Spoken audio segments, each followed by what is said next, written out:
Bismillahirrahmanirrahim, and welcome to another Tabadlab Policy Roundtable. Today we're going to talk about EdTech and from a technology skeptic. So personally for me, of course, technology is hugely important in all aspects of life. But sometimes, and actually oftentimes when we're talking about technology, there seems to be a fetishization of the actual tech. In education technology or EdTech, this is a particularly insidious problem for many traditionalists who believe that you've got to solve some of the more fundamental questions around access and pedagogy and learning technology. How does information and skill set get transferred from point A to point B? How do we measure those things? Unless we can answer those really key questions around assessments and learning processes and learning environments, how are we going to come up with software code that's going to solve these really important questions around learning? Luckily, we've assembled a fantastic panel, and Tabadlab takes no credit for this. This is really the generosity and spirit of the individuals that have agreed to be part of this panel, to join us and help explain to all of us the different vantage points from which they see education technology or EdTech. And really the key question being, is this the bat mitzvah moment for education technology? Is this its coming of age time, given that COVID-19 has caused such a massive disruption all over the world? In Pakistan alone, we've seen 50 million students, below the higher education level, had their education processes, their learning processes disrupted. So it's a massive shift. A lot of people seem to think that EdTech is the answer. I want to start from a point of skepticism, and before we jump right into the questions, I want to quickly introduce this wonderful panel that we have. We have Zainab Qureshi. She's the director of the LEAPS program at Evidence for Policy Design at the Harvard Kennedy School. She oversees implementation of the Research on Improving Systems of Education, or the RISE program in Pakistan. Thank you for joining us, Ms. Qureshi. We have Vikas Pota. He's a globally respected leader and driving force for a lot of good in the education sector. Specifically, he's the driving spirit behind the Global Teacher Prize. He was the head of the Varkey Foundation for many years. He's mentored and supported and enabled thousands of teachers all around the world, and many that campaign for education, including myself over the years. So personally grateful for his participation. Dr. Farah Arif she's had a distinguished career as an academic. She got her PhD from the Judge Business School at Cambridge, and she's the founder and CEO of EdTech Works. Dr. Farah Arif is also an EduTech Commonwealth Scholar and a visionary entrepreneur who helps top multinational and Pakistani companies drive sustainable growth and profits, with technology being the basis for how they engage. Bilal Musharraf has joined us. He's the VP for Global Strategy and Business Development at Edmodo. Edmodo is an EdTech company, a learning management system. It has 100 million users around nearly 200 countries. He was previously at Khan Academy, worked closely with Salman Khan and led the translations work at Khan Academy. He's done a lot of work over the years. He started his career as an actuary and has a Stanford MBA, and is really an inspiring personal story in terms of making the sacrifice and the shift to something that he cares about passionately. Thank you for joining us, Bilal. And least but definitely not last, I do this every time. I always say least but definitely not last. Last but definitely not least, Salma Alam, who's been working in the public education sector in Sindh for over a decade, first at the school level and then at the policy level with government. She's consulted with the World Bank. She trained at the Harvard Graduate School of Education and at the National Institute of Education in Singapore. And she's the founder and CEO of Durbeen, which is a really fantastic initiative for teacher training in Pakistan. So welcome to all of you, and thanks for taking time. And as I said, Zainab, I wanted to start with you because you kind of belong maybe you're on the precipice of the traditional skeptic world and the new world, because I know that you and your colleagues at LUMS and at Harvard and SERP have worked on a new EdTech solution, kind of an aggregator of education technologies since COVID-19 struck. Maybe talk us through a little bit about that experience of putting together this exchange. Tell us a little bit about this exchange, and then maybe address some of my skepticism right at the outset. Sure. Can you hear me fine? Absolutely, loud and clear. Okay, great. So thank you very much for having me on this very distinguished panel. I think this is a fantastic time to be thinking through some of these issues and thinking like a little more deeply about what technology can and cannot do. I can share some of our experiences. In about 2019, December 2019, we launched a platform through a digital education platform, the idea for which was just basically that it was going to be an aggregator on both the demand side for schools and the supply side for providers of education support services. One big category of services that we were providing were education technology services. And we actually saw that there was literally no take-up of any of those services up until COVID-19 hit. Then when the coronavirus hit and schools closed down, we said, okay, we already have this existing technology platform. Can we leverage it to, provide distance learning solutions for schools that are shut down, especially for low-cost schools that don't have the existing infrastructure set up. So we worked with a whole bunch of, all the leading sort of EdTech partners in Pakistan. We aggregated their content, their materials. We put it into one place. We made it super easy to use. Sorted it by grade and subject level, and we rolled it out to a whole bunch of schools, and we got zero take-up, right? And the reason, and for initially, it was a bit of a shock because we were just like, but it's free, like we're giving you a free service for like 6 months. Why would you not take this? And we got very interesting responses from schools. And there were 3 main categories of responses. One was panic hadn't yet set in. Oh, we're still, we're in summer vacation mode. Talk to us June 1st when schools reopen. That has definitely changed. Panic has officially set in. 2, there was our kids don't have technology. They don't have access to smartphones. How are they going to do this? And 3, so some serious equity concerns. And then 3, the solution that you've put forward are of no value to us, okay? And that was the piece that was mind-blowing to me because we were not really creating more solutions, right? We were just aggregating existing solutions and taking them to the market. And so then we spent like, a few weeks talking to hundreds of schools, like really in-depth conversations about, okay, well, tell us why this is not valuable to you, right? And they basically came back to us and said, look, you want to create something that is of value to us, take our textbooks, divide them by chapter, give us 1 video per chapter, give us an exercise and assessment, tell us how to use it, give us a teacher training program that tells our teachers exactly what button to press when. Let us send that out to our kids, make it downloadable so we can WhatsApp out to them, which is, again, contradictory to the earlier comments about how people don't have smartphones. So that's an interesting conflict also. And then let us be able to see through some sort of a learning management system what our kids are doing, right?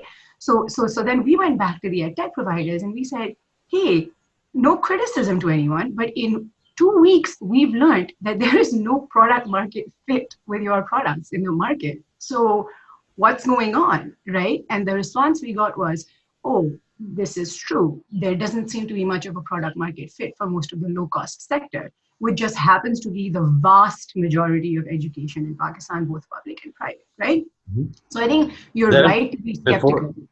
Before you continue, one thing maybe you could clarify, these conversations that you had with the low-cost private school owners and administrators, were these structured interviews or were they sort of free-flowing conversations? This was our guys picking up their phones, like our guys who we've established relationships with schools, right? Like we've been working with schools for a while, so we have established relationships with thousands of schools across Pakistan.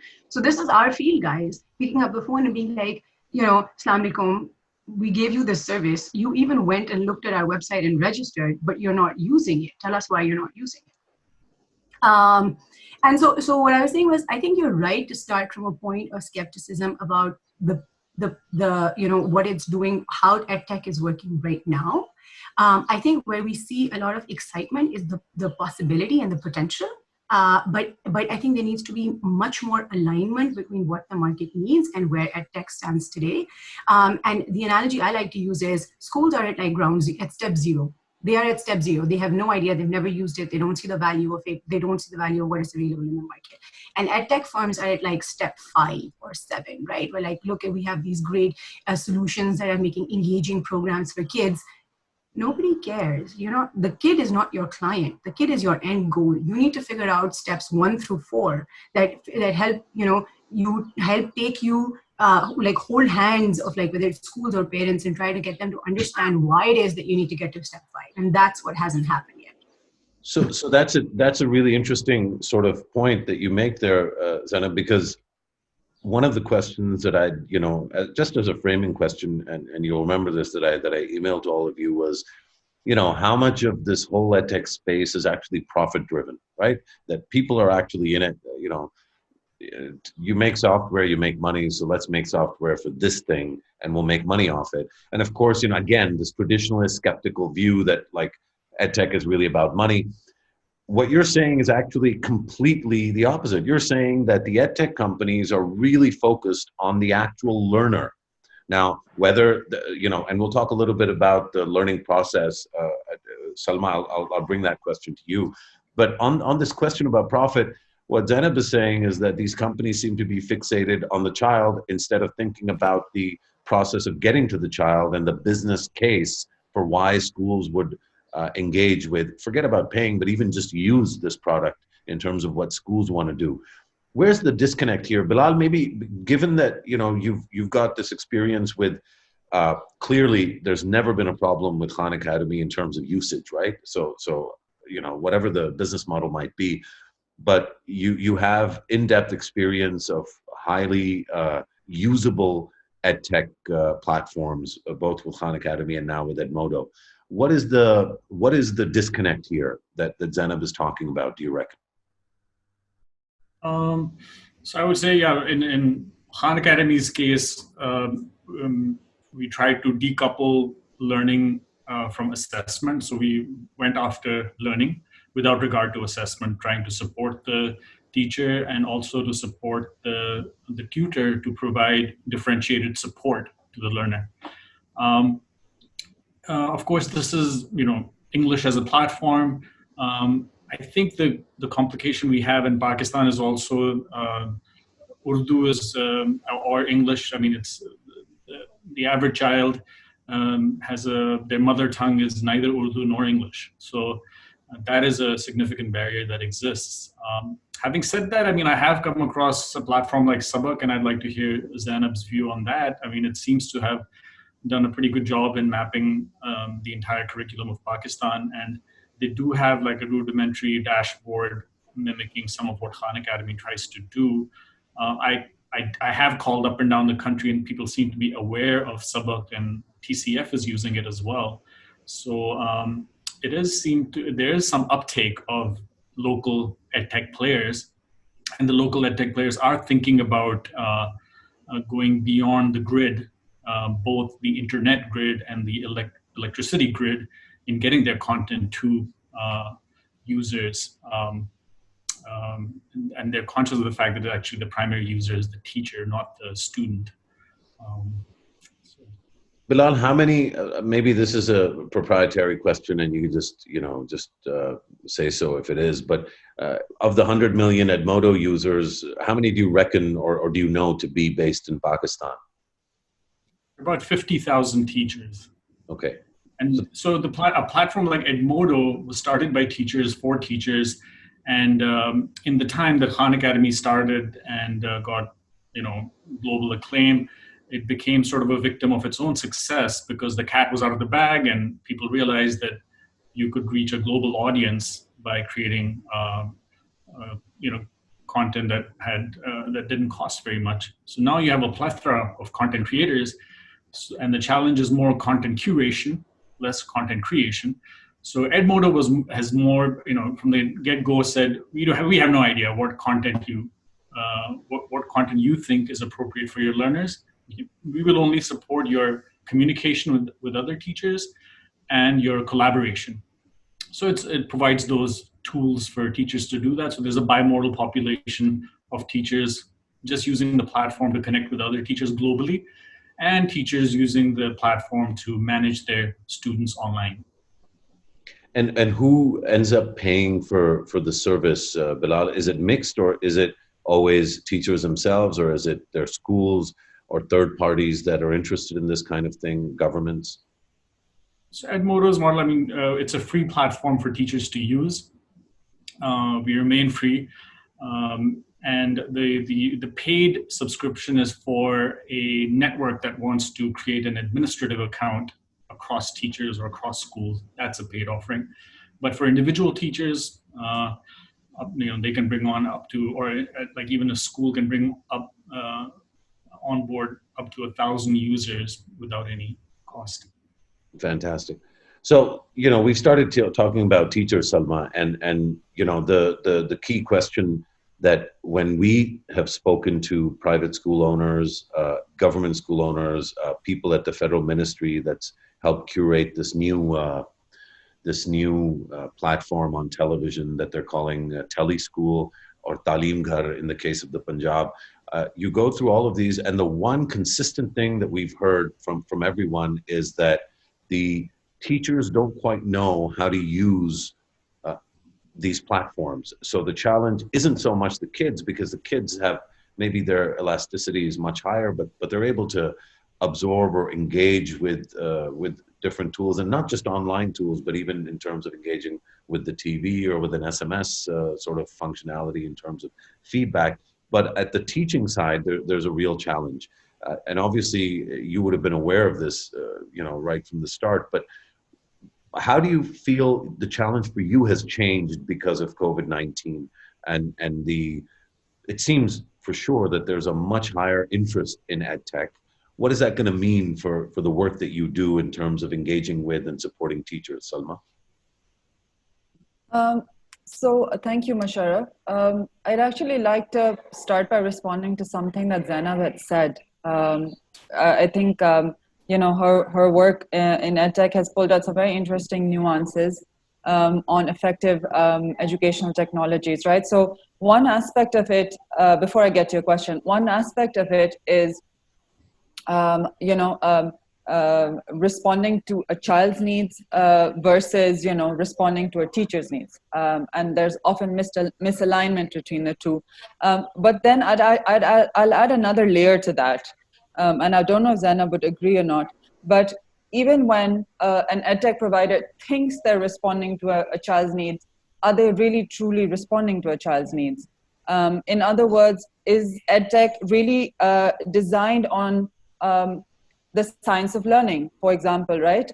So there are a lot of things, there are lots of content that we're creating online, but is that really effective in terms of educating a child and what we know about how the brain works and how children learn and adults learn, et cetera, et cetera.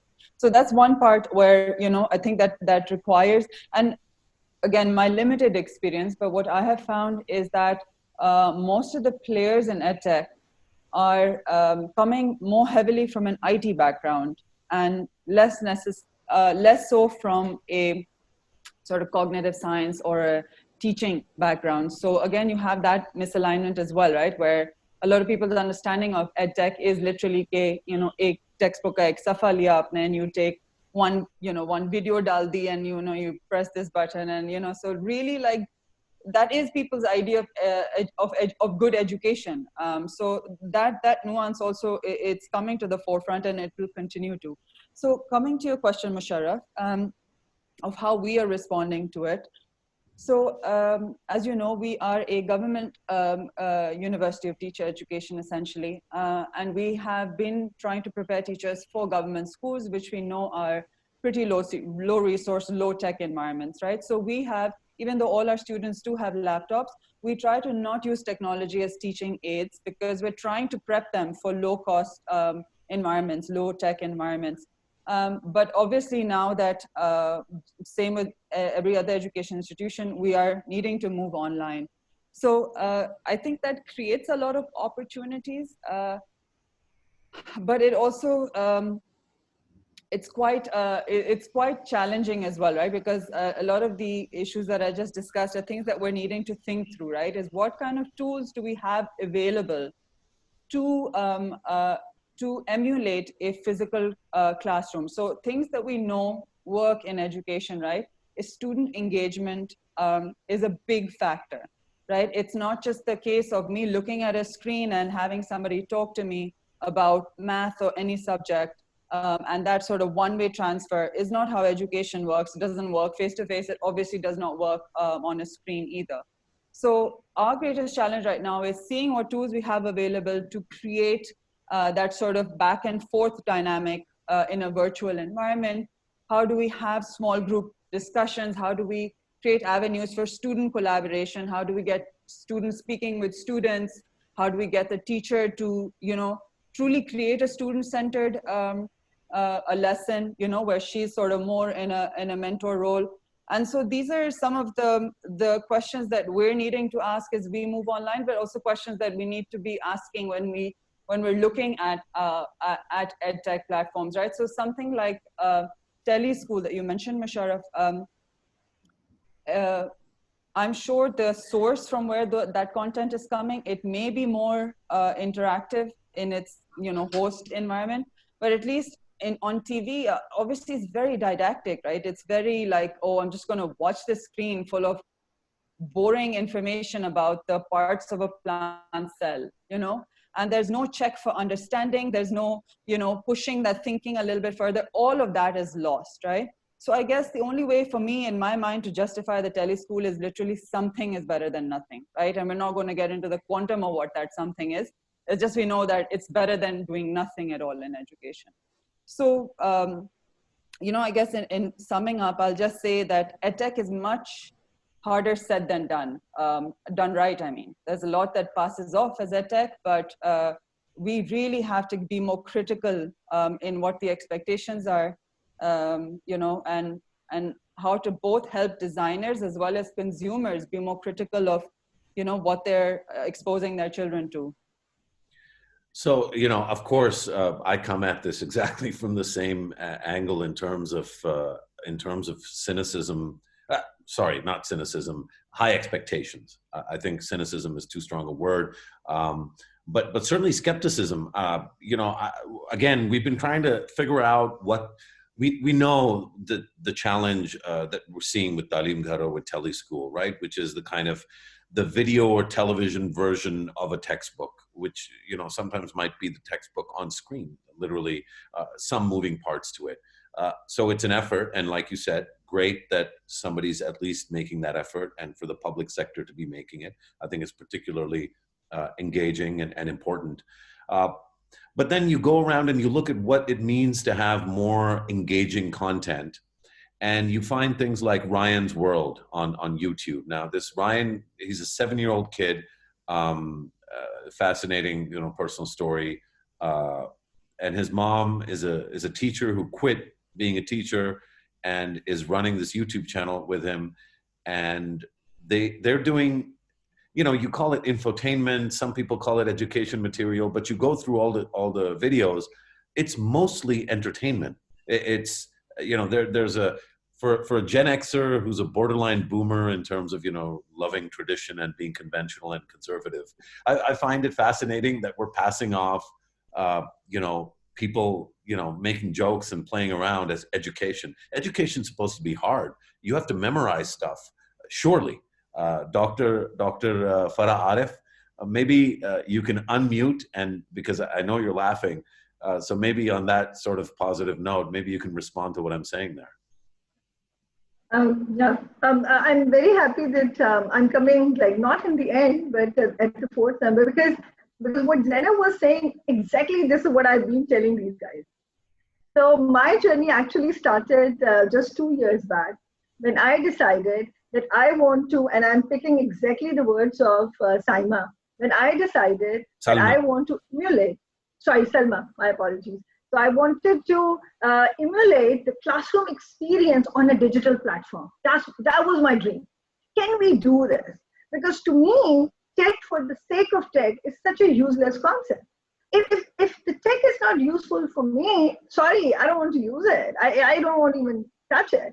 So do you solve my pain problems or not? So my journey actually started with the very notion that bring this classroom experience on the technology platform. And why? Because I wanted to bring the pedagogy of my classroom, which is essentially LUMS. And LUMS pedagogy, as we understand, is very much participant-centered learning. Again, when Selma was saying, so the teacher is like kind of a moderator. The teacher's job is to engage students with each other, and that is the pedagogy that we want to impart to the teacher.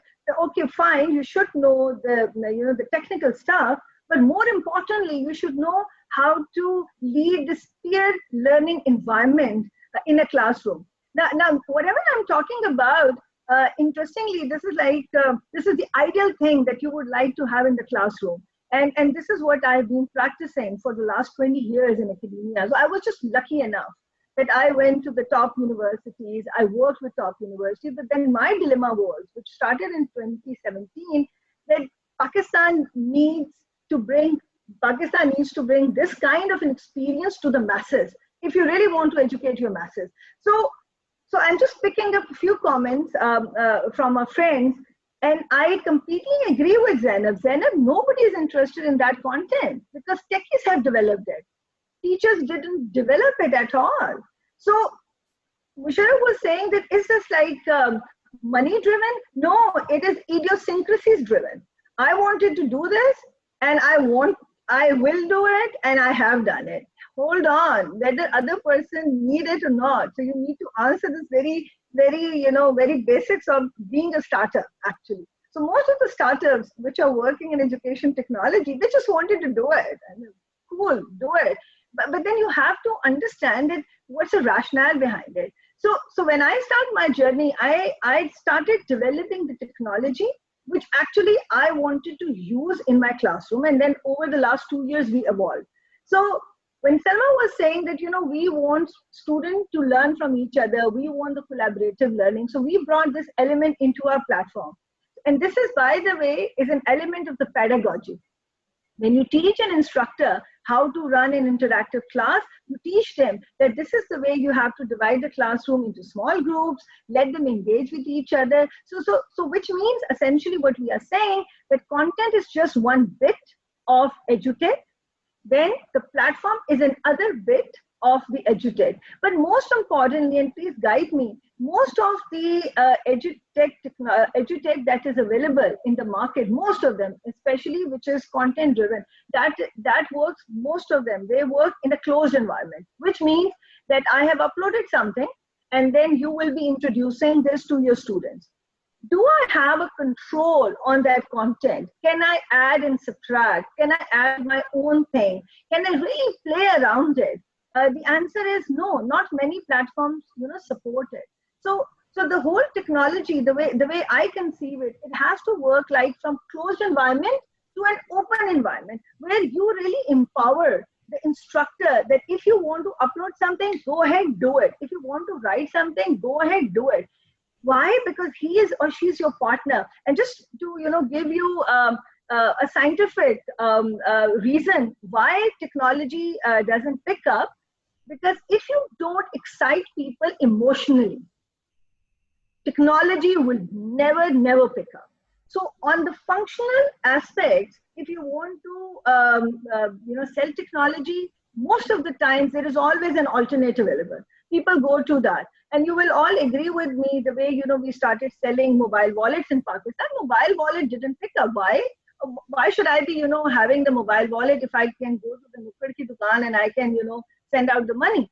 Similarly, why should I go to a technology platform where I can, deliver the lecture, or where I can just use WhatsApp and it's so easy and I can do my job? So you need to think from the teacher's perspective. How can you engage them emotionally? Then you have to think from the student perspective. How can you engage them emotionally? What do they really want? I have done a few experiments, and later on I'll talk about it, and I will share it with you guys. And then I think we have to move toward Vikas. Vikas was also like thinking he has a few points to make here. So, but my last comment is that it has to be emotionally driven, not technology driven. Thank you, Dr. Sabat. I guess you are countering what I was saying about poor Ryan, the YouTube channel guy, because obviously that is very colorful and it's engaging and it does engage with the emotion. Vikas, I want to bring this to you and very deliberately, coming to you last, because I wanted you to comment on two things. One, you are even currently, in fact, you're organizing a quite substantial conference around teaching as well very soon. Talk a little bit about that. But you're talking to teachers and education planners and managers all around the world, education ministers and what have you. I've been on a few of your calls.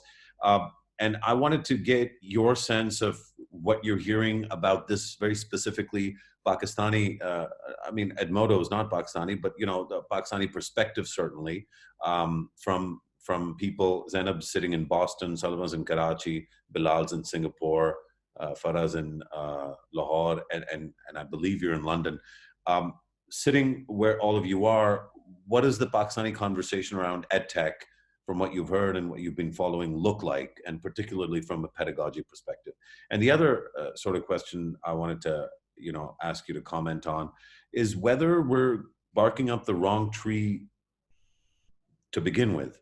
Because from what Bilal talked about with regards to Edmodo and what Farah talked about with regards to her classroom, where she's talking about the case study method of teaching for MBA students, we're talking about people who are at least 20, 22, 23, 24 and above, in many cases substantially older. Maybe we've just cracked the case. Maybe this stuff isn't meant to be handled by 3, 4, 5-year-olds. And the best we can do for those kids is Ryan's World or Khan Academy, which is one way with no assessments. And then for the more techie stuff, the stuff that has a lot more usability and interaction, you actually need, you need fully developed brains. Assuming that at 22, 23, or in your mid-40s, you have a fully developed brain. Thank you for inviting me to this, Musharraf. I loved listening to the other panelists. I should say, and it's quite important just to step back a little bit, saying that the education technology or EdTech sector, I believe, is very much in its infancy. And what we're trying to do is give birth to an entire sector. And that is an important comment because the expectations being leveled on EdTech companies, entrepreneurs, startups, and the entire ecosystem, I think they're right, but we also have to bear in mind that this is a very, very young baby in that regard. So you disagree with the concept of a bat mitzvah at this stage? This is just infancy. Maybe in a decade or so we can have this discussion. The thing that my work has taken me around the world, and I see a lot of development and a lot of conversation around EdTech. Prior to COVID-19, I would say to you that the view, generally speaking, that I came to was that it's there's too much of a disconnect between, I think, what I've heard today, which is between startup entrepreneurs who are not necessarily from the education sector and the education sector, and in fact, importantly, with teachers. However, given what's happened and what the world is going through at the moment, I would say to you that there's obviously a certain appreciation about the utility of technology, an understanding that actually everyone has to a degree, get on board, the train and think about how they use it. But as this is a policy dialogue, I want to talk about, what is the policy response to this?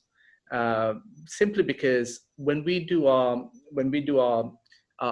scanning of the world and looking at education ministers and ministries in particular, what you'll find, generally speaking, is you'll find policies related to procurement of hardware, wherever you go in the world, but you really won't have any kind of set established policies on how education systems should be thinking about procuring EdTech goods and services, which are software-based at least.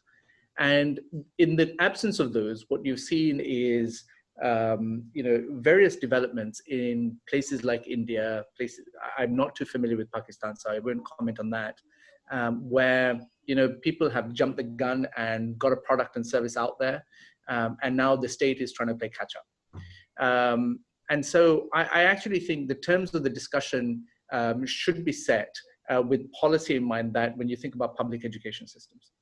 So what are the things that can be done? So first, I do believe that we need policies, and that itself is a silly thing to say, but they really don't exist. I guarantee you that much. And so I'd love to hear the Pakistani view as to whether your Ministry of Education, whether at the central or in your provinces, actually have a architecture or to think about this stuff. The second thing that I've been telling people, and again, from all my discussions, what I've learned all these years is that actually EdTech, to me, will only be useful when you get teachers on board. And there's a truism when it comes to education, is that teachers trust teachers. And so when you involve teachers in the design, when you involve teachers in the development of EdTech, I think you'll find a far greater success. In fact, I think one of the panelists spoke about, are they just technologists who are developing these products and services? And the answer I found, at least in the last 3 years, when I was investing in a number of EdTech businesses, when I asked that question in terms of, well, what does your team look like? What does your board comprise? I was astounded that I would say 90% didn't have an educator in the business involved in any shape or form. And so that to me led to, this sharing the same concern that I think I hear on the call today. So the first part of it is to do with policy, absence of policy. The second part actually is to do with, and I'm glad that I think it was Salma that spoke about the importance of teacher training. There is, when someone says to me, what is the golden or the silver bullet that can actually be the thing that actually brings EdTech and makes it successful, and making sure that we can really enhance and embrace the true power of it.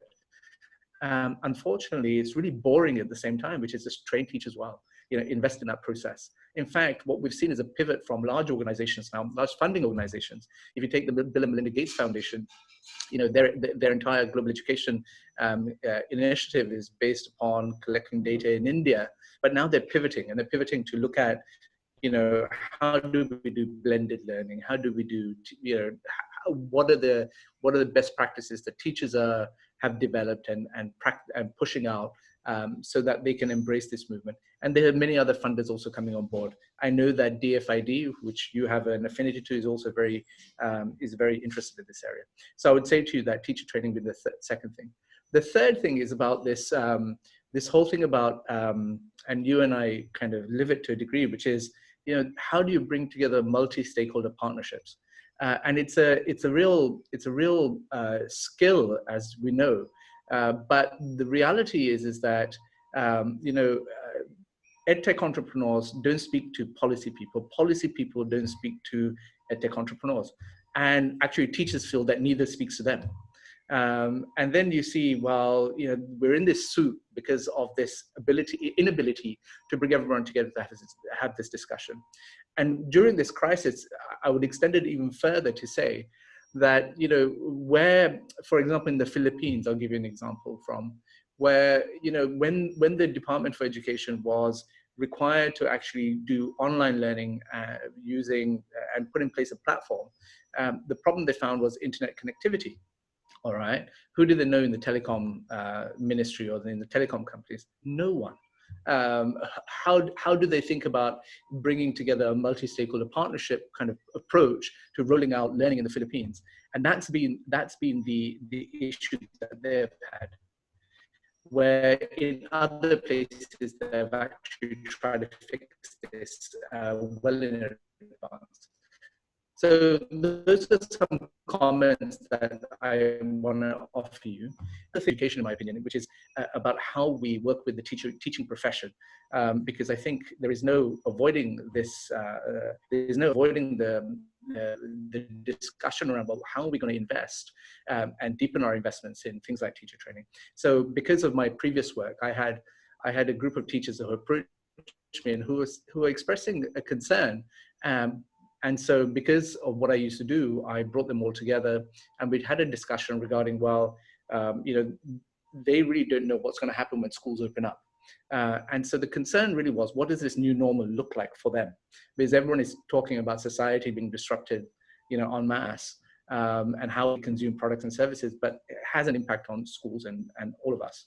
And so this discussion about what the new normal looks like, especially when it comes to well-being, collaboration, leadership, and technology, is what we're keen to have. And I've organized this conference at the end of the month on 30th of May, which I'd like to invite all of you on. And I think there's some Pakistani partners as well in this discussion. That is turning into quite a feast in the sense of we have a huge turnout from a huge number of countries, and it just shows that you've hit a nerve with regards to the teaching profession who also want to engage in this discussion, which I think is a great thing. Now, the reason why I'm excited about it is because teachers seldom get the opportunity to contribute their views in any significant fashion. And today, in the absence of policy thinking by those that make policy, I think this is an opportunity for teachers to start trying to set and define what good looks like for them. So, for example, a subject that actually ministers of education think seldom about, which is around well-being, has become so critical.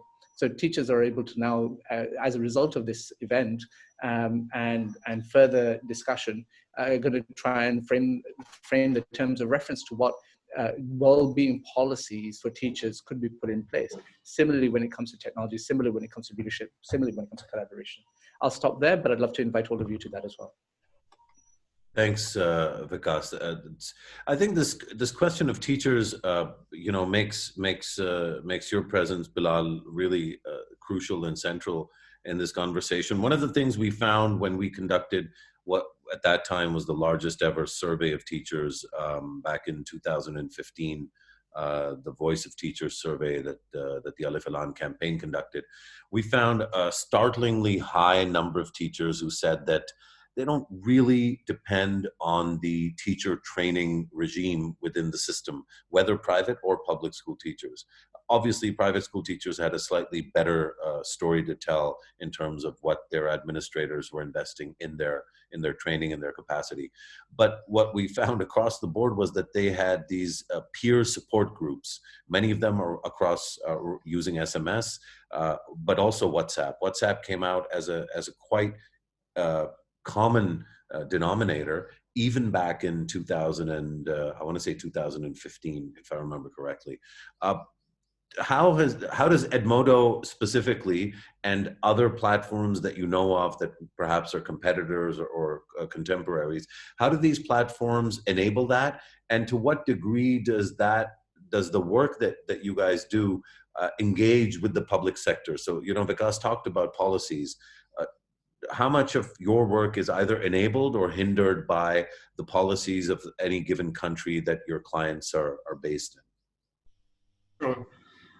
So we tend to call ourselves a learning network more than a learning management system, because we want to be enabled bottoms-up engagement of teachers. So it doesn't require a school network to adopt the platform for it to be available to teachers. They can just sign on their own and connect with any other teacher in the world. So we had that DNA of virality built into the platform for teachers to engage based on shared interests. So you can hashtag a comment, and another teacher would be somewhere else, and you could virtually bundle your classrooms and do projects together. There's examples of a physics high school teacher in the US teaming up with a physics high school teacher in Poland and getting the students to work together. It's teachers are most comfortable exchanging information with each other. Teachers Pay Teachers is did very well as a platform in the US. But regarding the comfort of teacher training, I think technology, in order for technology to be effective, it can be the new brick and mortar if we just like without thought, like invest in it, and I think it was Vikas's point, do a top-down kind of push to adopt technology. It ends up gathering dust because the end teacher and user is either unwilling or unprepared to use that technology effectively. Whereas if we had more of a bottoms-up approach in the better school systems in the world, whether it be Finland or whether it be Singapore, have a more decentralized, autonomous way of doling out funds to schools and have more autonomy for schools to decide, even for schools to decide which technology they would adopt. And they focus more on teacher networks. So and that's something that Edmodo always focused on, is that it's close-knit teaching communities that lead to then better learning outcomes because they're able to share best practices and support better project-based learning, because you might not have an expertise within your school, but somebody might have that expertise somewhere else that you need to provide to a student within your class. So, Musharraf, Bilal, I think it's quite interesting what you say. If technology is in the service of learning, I do think that government has a large role to play in terms of trying to shape the market, as it were, and has a responsibility there. Because currently, what's happening is you have all these snake oil salesmen like wandering around selling us their wares without any proof of efficacy or whether it works. And in fact, it could be doing a lot more damage. And so that's why I think that the top-down approach at this current stage, where you're trying to give birth to a sector, and a partnership approach. I'm not just saying a top-down approach is necessarily just follow what I say, but an interest from governments, I think, is necessary actually in this current situation. Otherwise, I think all the concerns that have been expressed across this panel will remain with us, which seems to me a huge missed opportunity in terms of how to think about technology when it comes to education. I'd say, like in my own personal experience, where I've seen like in more centralized governments, like with the COVID crisis, particularly, as I'm sure are other operators in the same space, Google Classroom or Microsoft Teams, I think it's like a rising tide that's lifting all boats. What we expected, how we expected our adoption to grow over the next 3 years has grown in 2 months. So, in Europe and in Latin America, Southeast Asia, Middle East, it's happened. But it's more like. But Bilal, you're not talking about actually doing online learning. You're talking about you're a network of teachers, right? And lots of great things happen as a result. We're talking about the. But in terms of approaching ministries, they're very reluctant to adopt one solution for their entire country. They're creating an environment of competition. They don't want to bet on one solution. No, I agree. I agree. Sorry, you've thrown me off, Musharraf. But I agree with you on that. I just think that today you have lots of people saying that if you use my product, you'll become better at maths or at English or whatever it is. And it's that challenge that I want to put out there, saying that actually, how do you know, in the absence of any kind of government regulation or direction, that supplier actually is, they're actually doing what they say on the tin? Farah? Yeah. So you see, the best thing about the market is that the market decides who is the best. So I'm coming from the business background. Advertising. So I have seen, if you're not a good product, you see, so who's going to pay for it? So let's talk about 3 things here, right? A, government simply cannot, and I agree with Bilal, government simply cannot push 1 or 2 vendors, simply cannot. So that's one thing. Now, what government can do, government can develop the curriculum. Government can tell you that these are the things that we want our child to learn, so which we call learning outcomes. So yes, for the grade 1, this should be the learning outcome. For the grade 2, this should be the learning outcome. So government and, for example, education ministries and their groups, they can work on this. Now, my 2 cents are that when you spend your time and when you pay for the product, if the product is not good enough, so for example, Baiju becomes a unicorn because of a reason. So people are paying to Baiju, which is an Indian startup, for a reason. Why? They do some magic, whatever it is, but by the end of the day, the child and the parent, they get the benefit out of it. So I think, so just a quick comment, Vikas, I'm not saying that government should not develop the policy, but what I'm saying, government should make informed policy. Now, how do you make informed policy? We all understand. You do pilots. So, for example, I really appreciate that the government has brought, this Tele Talim, central pay, and then we have this Punjab. But then everybody realized within 2-3 weeks that nobody is watching it because we have the figures now. So, okay, and why they're not watching it, we already know that because it's not engaging, teachers really don't know what to do with it. So, yeah, so there is no impact. However, it's a good beginning. At least it's a one. So I appreciate them that at least within 1 month they have come up with something. So my 2 cents would be that market by the end of the day will decide. You simply cannot push a bad product in the market unless it is funded by some funding body. So yes, if the money is coming from outside, therefore I say, please do informed decisions. So for example, if millions of dollars are coming from outside, and then you say, all right, you take this, and you go and, use your product, that's a different story. But if the user has to pay, then the product has to be sharp. The product has to be effective. Bilal can share, this with us, that, Bilal has made the product free. Now, how many users actually convert from free to paid? So user will pay you only when they will realize the quality. So it was just a quick comment. Vikas, do you want to quickly respond? And then Zainab has something to say. I want to go to Zainab and then take it to Salma. I'm a pretty, I'm fortunate to have received a good education myself. I'm fortunate to have gone to university. I'm fortunate to have traveled the world and seen it.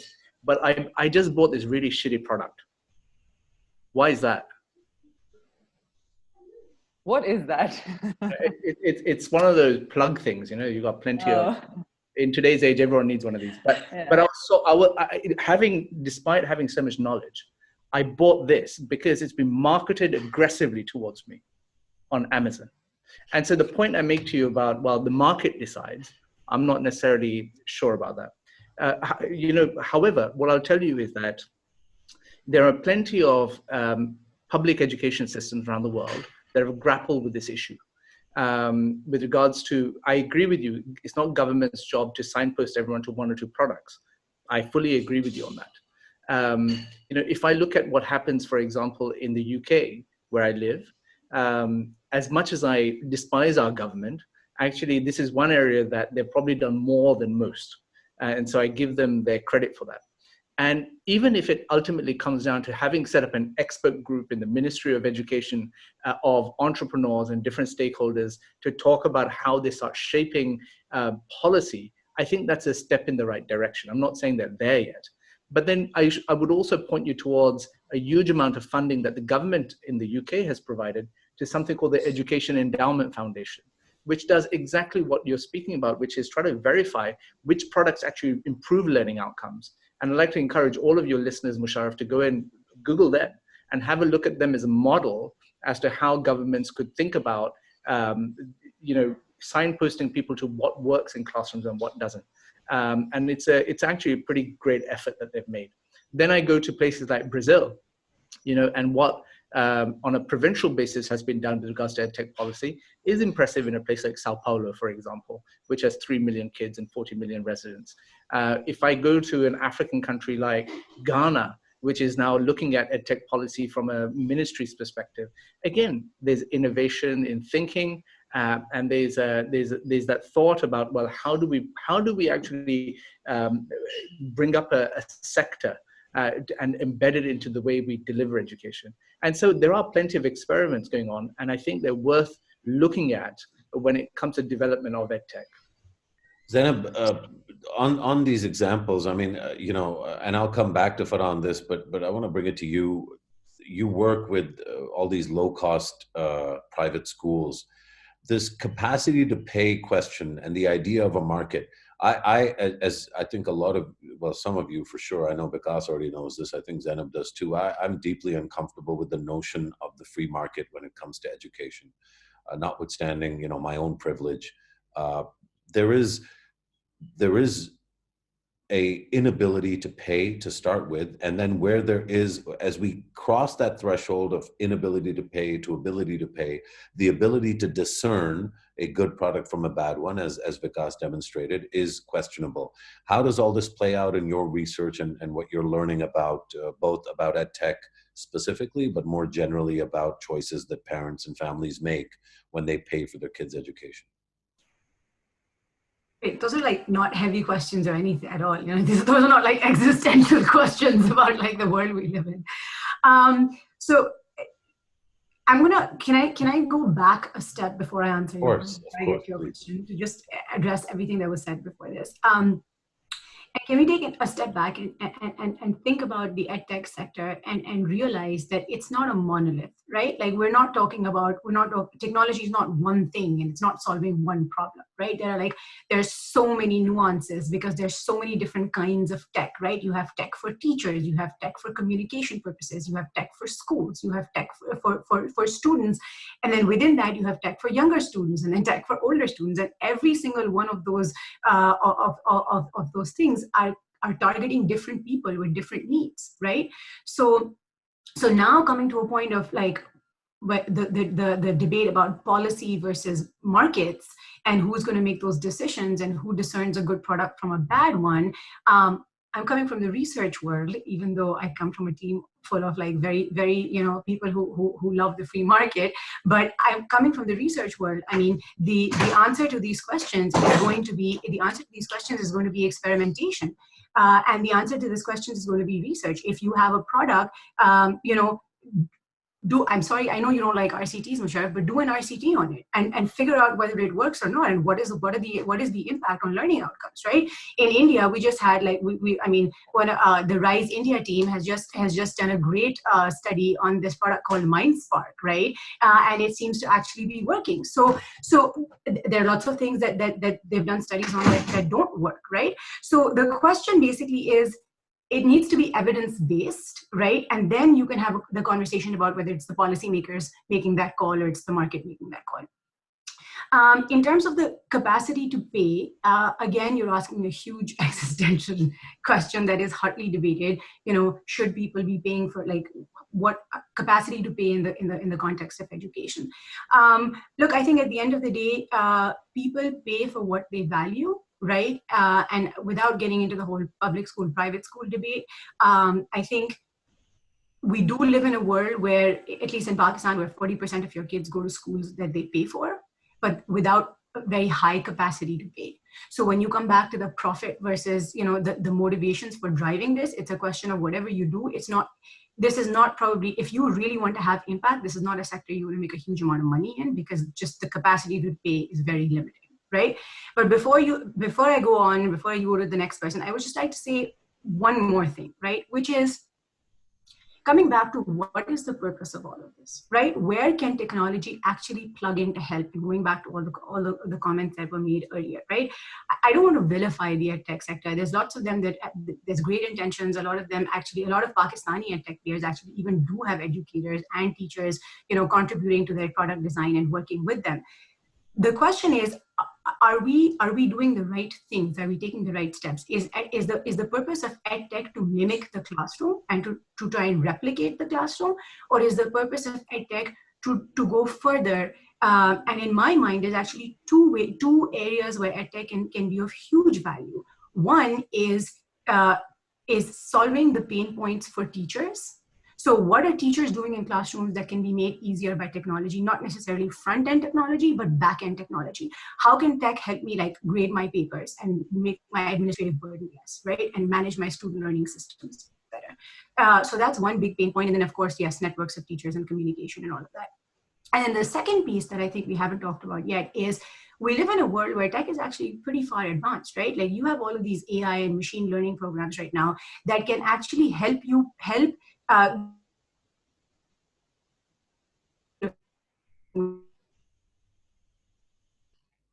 kids, right?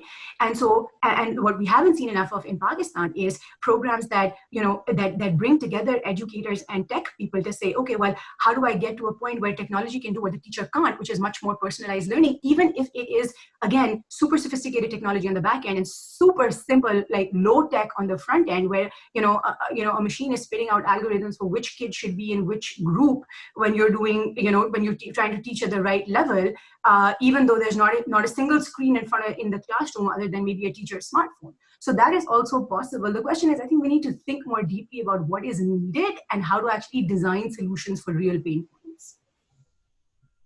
Fantastic, Zainab. I think Salma, maybe talk a little bit about these pain points as your teachers and your trainees experience them, and whether or not you are seeing a transition or you feel compelled to make any kind of transition because of the specific COVID-19 situation and all of these insights that I think you're dealing with on a real-time basis. So again, because a very interesting tension emerged earlier, I would like to respond to that as well.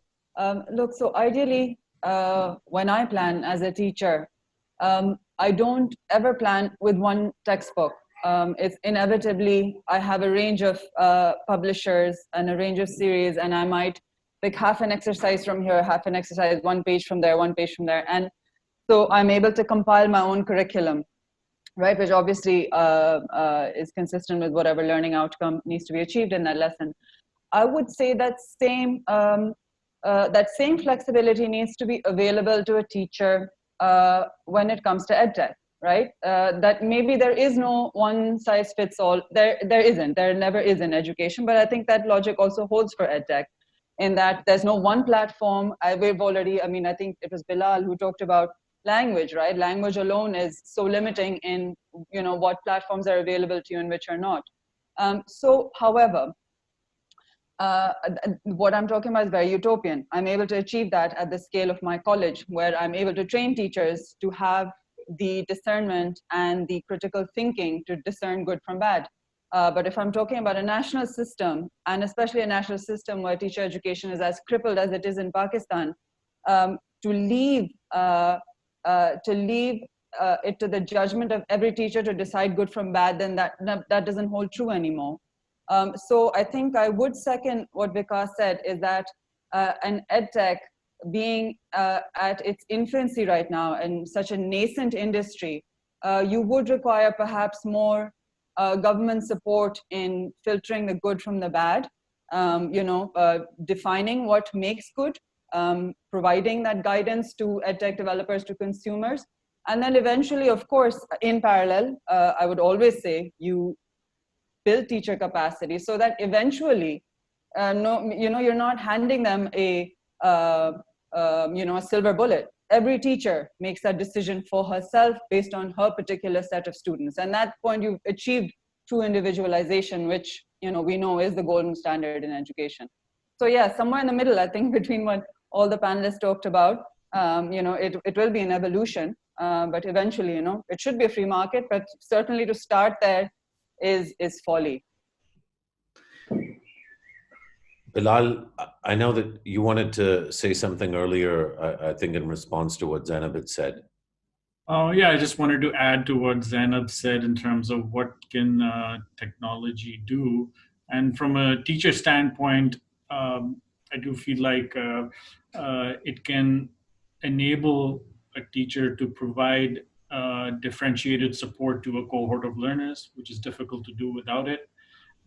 It can, like Zainab mentioned, it creates administrative ease, which enables a teacher to go up the value chain and then provide project-based learning more in line with what is considered 21st century approach to education, where as we discussed, like it needs, learning has to be based on, has to be child-centric, based on a child's curiosity, so that they have quicker and deeper synaptic connections. And so the overarching pursuit is of a child's curiosity, under which they are then learning different subjects. And from a student standpoint, it's the ability to then digest information in their own space and time, and also have more time spent on collaborative learning. So in the times of distance learning, like there's an app out here in East Asia called SnapAsk, where students can just take a picture of what they're working on if they're struggling with it, and they can text it, and on the other side, they get like a university student in Malaysia or Philippines who will help them think through what they're stuck on without giving the answer to the problem. So these are things we can explore of the content that we have, how we can make it, at least those elements, how we can make it possible for students to digest that content in their own space and time, and also be able to call a lifeline that can help them think through these, think through the issues that they're having. One other question, another thought that I've had, and I've harbored it for a while, whether one can leverage market dynamics to scale some of the teacher entrepreneurs that we have out there. I believe Leaps had done a study on low-cost private schooling that's happening in Pakistan. So can we have a sort of certification for tutors so that they understand how to leverage education technology? And if that certification is a bona fide certification, that'd be collateral enough for them to get the financing they need to get the technology to provide a more personalized support to their learners, leading to better learning outcomes. So Bilal, that's a great question, and I think it sort of leads right into what I wanted to sort of shift the conversation toward. Vikas tried once already, but I think it's one of the most urgent sort of black boxes in this conversation is, how does government and government policy fit into all of this, right? And so let's take the example of what you just proposed, a certification program for tutors in terms of their ability to enable and sustain learning processes.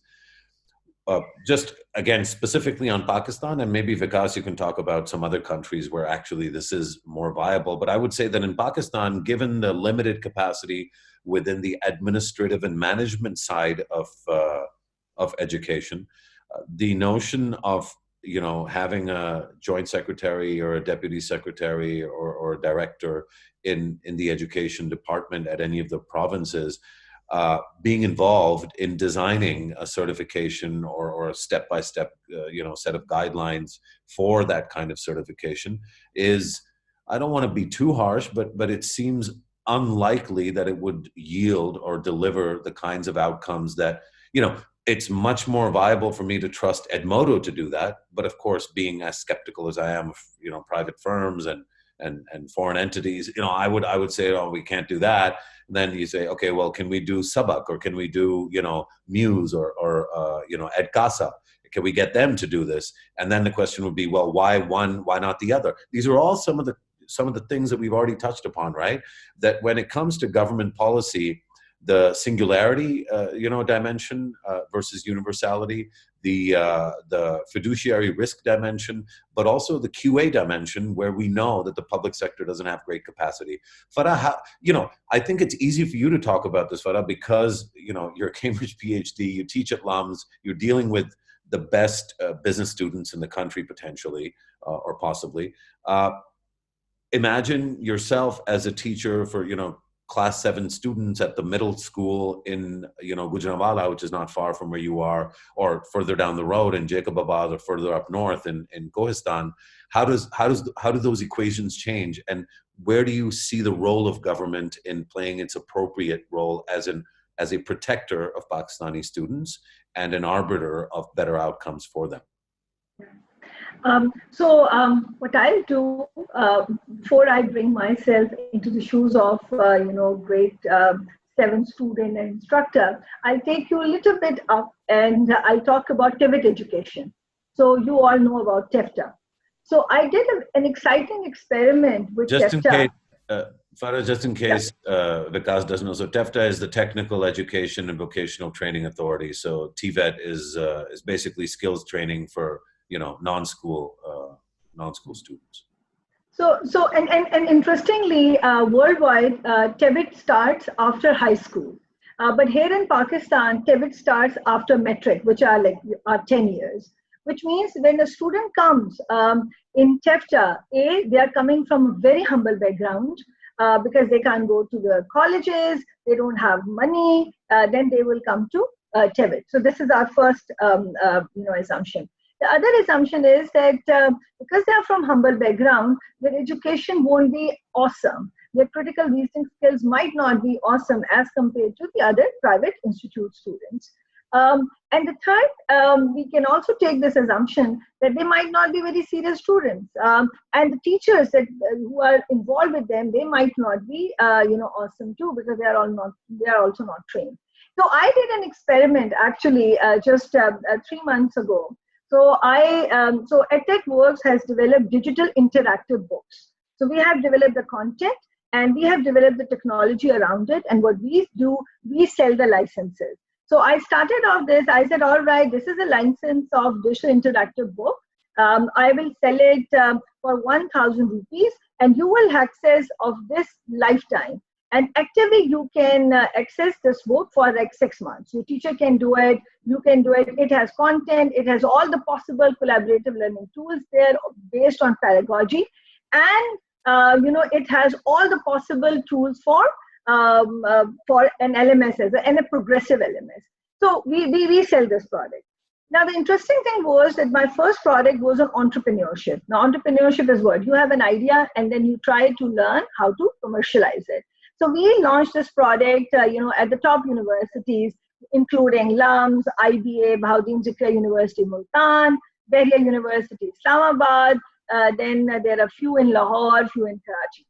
And then I met somebody from the TVET.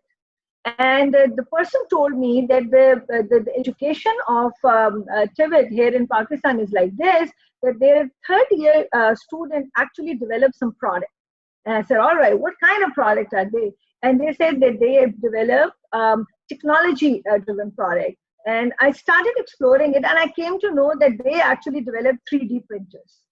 I repeat, 18 years old student, with the help of a trainer in Punjab, TEFTA, they are developing 3D printers, and they are sitting in Laya, they are sitting in Bahawalpur, and they are sitting in the other, smaller cities of Punjab. And this is like what I come to know. I said, wow, cool. Can I see those kids? And they said, yeah, ma'am, we can arrange, a meeting with these kids. And I said, hold on. I am running a competition of entrepreneurship. It is just like after 10 days, I'll hold it. And top university students who have gone through our digital interactive book, they have developed a project and now they are participating. And I want your students to participate in it. And the whole chapter was saying, excuse me, what are you talking about? So our TVET education-based students will go and participate with IBA Karachi. Like, it doesn't make sense. And I said, just leave it to me. You just give me these kids. Can you do this? So I pushed them a lot, and they were really scared of me. What is she up to? And remember, the age group of these kids would be 18 and 19. And so I managed to get like good 45 students with their 10 instructors. I put them into this, boot camp.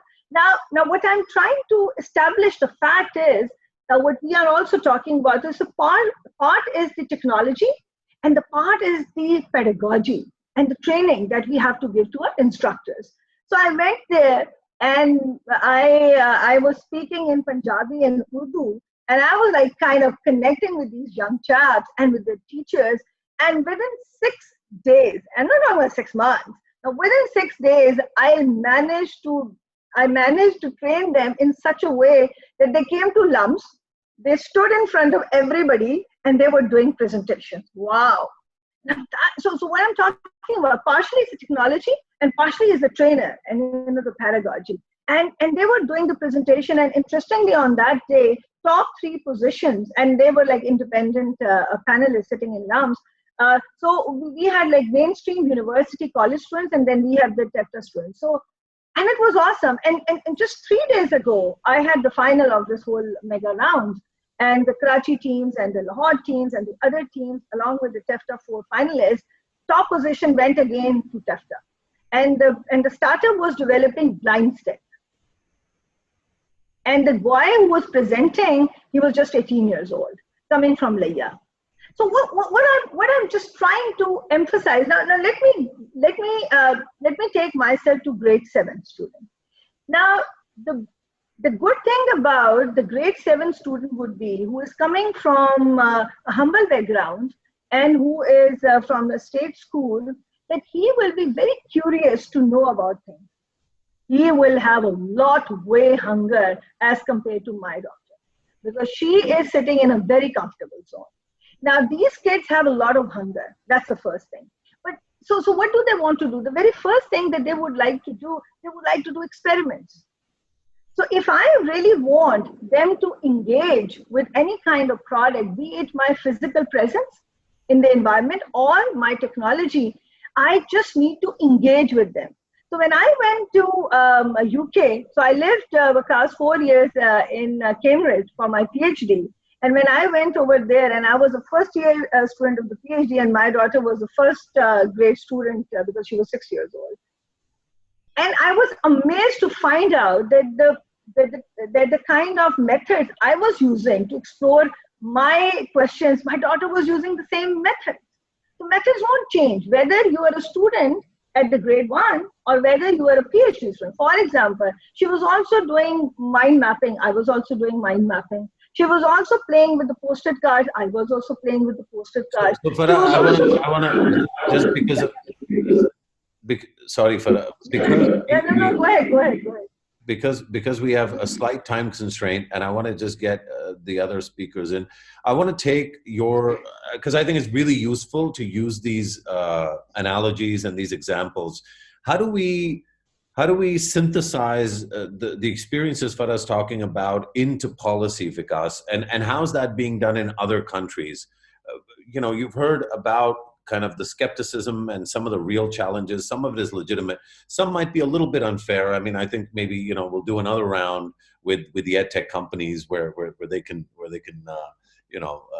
speak their bit as well. But how do we synthesize the wisdom or the experiences that we're talking about in this group into policy? And from the policymakers' angle, let's say we have a minister or a deputy minister who's really keen on making EdTech policy. How do you do that? And how's that being done in other countries right now? It's a great question, actually, Musharraf. One of the things I did in the past was I put together a group of about 30 former education ministers from around the world as a way of understanding, what is it that they learned about reform in public education systems. And, some of these people have been heads of government. Some of them have been long-serving education ministers who are noted for the kinds of things that they attempted. And the thing that came out actually quite interestingly in terms of the one thing that they identified as giving them agency to go and make change was when their head of government actually professed an interest in education and spoke about it, which I thought was quite an interesting insight that they provided. Today, what happens is that most education ministers, now they're forced into having this discussion about technology, but generally speaking, have no interest in the subject whatsoever. And so when you think about how you try to catalyze public policy in this system, or public policy, you have to really ask that question regarding is the guy at the top or the lady at the top interested in this subject in the first place, in championing it? And I think that's where, if you fix that part of it, I think a lot is possible. That's the first thing. The second thing is, like I said, acknowledging the fact that in many countries, you have a large component of students going to private schools, whether they're low cost or whatever is not the point. And so when that proportion is high, actually you see a lot of innovation coming from as you call it, the market. And I think it is interesting and important to embrace, but I'm often taken back to a book that was recently published, and actually this economist in the UK, an Italian economist in the UK called Mariana Mazzucato. I don't know if you've heard of her. And I strongly recommend all of you to think about that. So all the innovation that you're seeing today and all the breakthroughs you are seeing today, whether in the US or in Europe, she will often talk about, well, those all originated by funding of the public sector, as public investment. Vikas, her book is called The Entrepreneurial State, and I always recommend it highly to everyone who's interested in this question. Thanks for raising that. And so the point I make to you is that most of the breakthroughs that we have made as a society have been because the public sector, the government has invested in a process, whether it's DARPA in the USA, whatever agency you're talking about. And so I do think that the state has a large role to play. And we as advocates have to think about, well, how do we get them interested and excited about this sector? And to think of it from a public education basis, first and foremost, because that is where the greatest leverage of public policy is, I think. And there are great examples, like I said to you.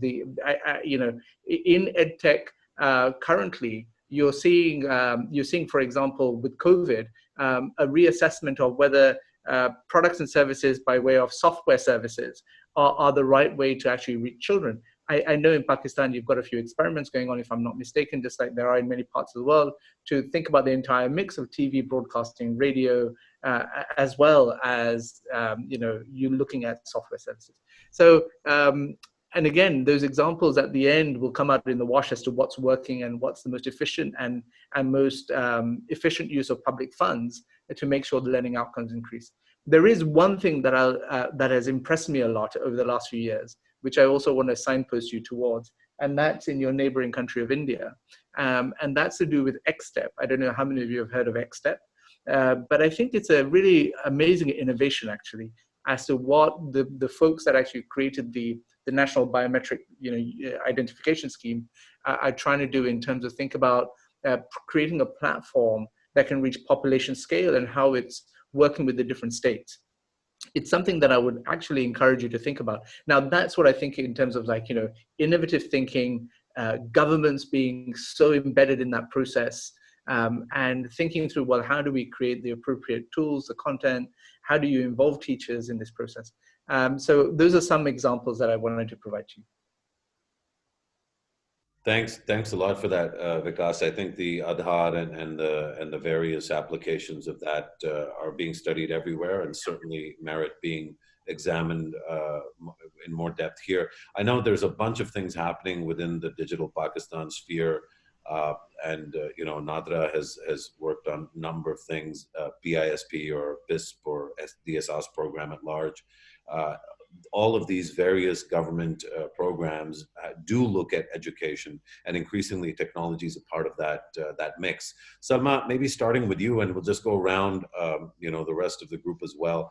If you had one thing that you would advise to policymakers, it could be very specific or it could be something more generic. But if you had to say one thing about EdTech to policymakers in terms of how they should be thinking about EdTech and applying technology to the education space, what would that one thing be? Salma? I was asking you if my answer can be not related to EdTech, because I feel that you need to have a breeding ground for even EdTech to flourish. And I think over the course of this discussion, it has emerged that EdTech never really replaces a teacher, and that you still need a teacher who understands effective education to be able to curate those student-centered, rich learning experiences. So look, old school as it is, and of course I come from a bias because this is my focus in the education sector. I would say focus on teacher development, honestly. Yeah, not related to EdTech, but honestly, I think the fruits of that investment, they bear across the industry. Yeah, I was going to go to Bilal, but we're going to put a break in there, and we're going to take it to Zainab because obviously he would strongly agree with you, and he still can. But Zainab, what would you say, provincial, federal, whatever level? But what's the thing to do on EdTech for governments and policymakers? I'm going to say something that's slightly utopian also, but also a little more also practical for the interim period, which is identify the gaps, right? What are the gaps in the system that exist, and how can technology help plug those gaps? So if your teacher capacity is low, you're never going to replace the teacher, but is there a way you can supplement the teacher to be able to get that learning, to be able to still get those learning levels to go higher? Is there a way you can ease the process for the teacher to be able to, ease the burden on the teacher so that she or he can focus on teaching the child instead of other stuff? So I would just say identify the gaps and try and use technology to plug them instead of replacing what you already have. Thanks, Zainab. Bilal? Of course, if we were a welfare state like Finland or some of the other Scandinavian countries, we could promise like totally, a total child-centric, curiosity-based, discovery-led education. But I don't think we can do that. But I do feel we should do, my utopia is we do away with exams and homework up to the matriculation level. But there has to be some kind of an evaluation of whether kids are being nurtured in better problem solving. So provide them that kind of support where it's totally project-based driven, and provide them personalized support in nurturing problem solving, critical thinking, logical inference, pattern recognition. But then they're working their way up at 10th grade level, which is around age 16, to a maker fair, which is in Silicon Valley we have that regularly every year, where students should be working towards a prototype of a product or a service that they should be preparing to sell to the marketplace. So we have no idea where the marketplace is going, and we have to bring learners closer to it. So that's their matriculation, is that product, which is that project, which they work in collaboration with their peers. And then after that, some of them, hopefully an increasing number of them, take to entrepreneurship. And if not, others go on forward. This is Finland. Finland does this. And then at the 12th grade level, take an exam and go towards vocational training or higher education. But Finland, for example, does not have this entrepreneurship track. I think for developing countries like Pakistan, it's very important that we create that track so individuals are job creators, because we need to do that. Thanks for that, Bilal. I think, utopia is one way to describe it. But what I would say, a lot of these ideas represent radical change. And I think, if we want transformation, we have to at least grapple with those ideas. That's really helpful. Dr. Farah Arif, what would you say to a policymaker is the one thing they need to do with respect to EdTech in this moment, particularly with respect to COVID? So for me, a real teacher is always an innovator. So government needs to find out these innovators and who are scattered across the country, and especially in public schools as well. So for example, government comes up with this initiative that we want you to develop, let's say, tech technologies, right? So that we want you to become the part of this, whatever tech initiative we are having, and we want you to learn it. You will find out that who are the innovators. Innovators will jump onto that, and they will be coming with full motivation. Let them learn. So these would be your innovators inside the school.